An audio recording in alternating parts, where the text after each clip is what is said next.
بسم الله الرحمن الرحيم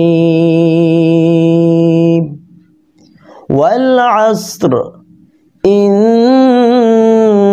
الإنسان لفي خسر إلا الذين آمنوا وعملوا الصالحات وتواصوا بالحق وتواصوا بالصبر صدق الله العظيم।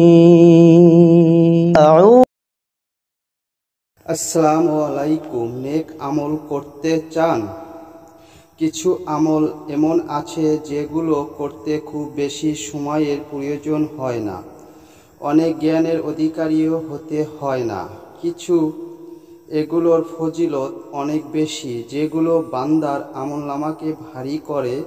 যেমন রাসূল সাল্লাল্লাহু আলাইহি ওয়াসাল্লাম বলেছেন যে লোক আমলের আগে একবার বলে সুবহানাল্লাহিল আজিম। আশা করি সম্পূর্ণ সূরাটি শুনুন।